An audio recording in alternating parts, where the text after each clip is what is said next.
Bismillahirrahmanirrahim. Assalamualaikum warahmatullahi wabarakatuh. Perkenalkan, nama saya Pika Priani dari Sistem Informasi kelas B. Baik, di sini saya akan menjelaskan tentang jurnal metode waterfall dalam pengembangan sistem informasi. Langsung saja, hai teman-teman, di sini kita bakal bahas salah satu metode pengembangan sistem yang sering banget dipakai, yaitu metode waterfall. Apa itu? Gimana cara kerjanya? Dan kapan harus dipakai metode ini? Yuk kita bahas bareng-bareng. 1. Apa itu metode waterfall?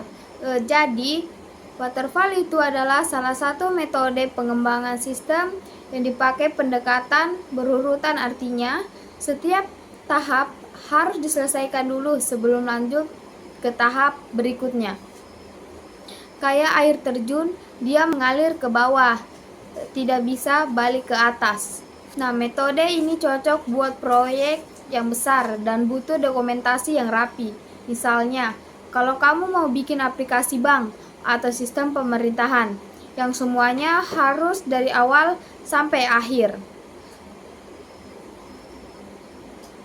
Yang kedua itu ada tahapan metode waterfall.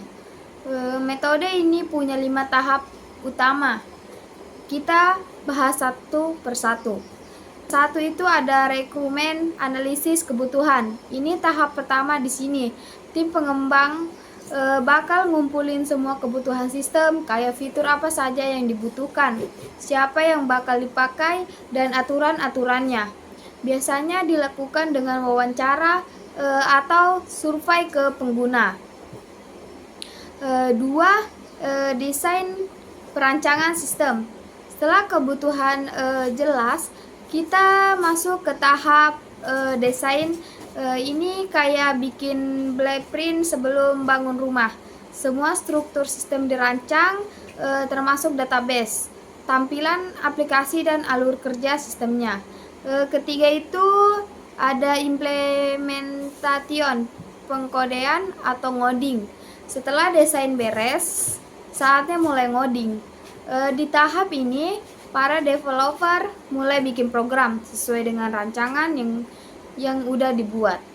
Yang keempat itu ada verification, pengujian, testing. Habis coding, kita harus cek dulu nih sistemnya udah jalan sesuai rencana atau belum. Di tahap ini dilakukan berbagai macam pengujian buat cari bug atau error sebelum sistem dipakai beneran. Yang kelima itu ada maintenance, pemeliharaan dan perbaikan. Kalau udah lolos uji coba, sistemnya bisa dipakai, tapi tidak berhenti di situ. Kalau ada error atau butuh update, bakal dilakukan maintenance atau pemeliharaan.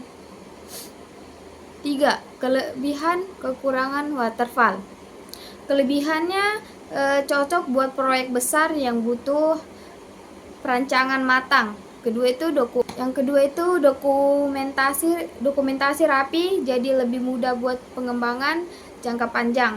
Yang ketiga itu hasilnya berkualitas tinggi karena semua tahap dilakukan dengan teliti. Adapun kekurangannya yaitu kurang fleksibel. Kalau ada kesalahan di awal, tidak bisa langsung diubah di tengah jalan. Yang kedua itu ada lama dan mahal karena semua tahap harus selesai satu persatu, butuh waktu lama dan biaya lebih tinggi.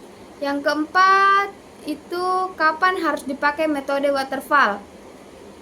Kalau proyeknya besar dan kompleks kayak sistem perbankan, aplikasi rumah sakit, atau sistem ERP perusahaan, waterfall adalah pilihan yang tepat.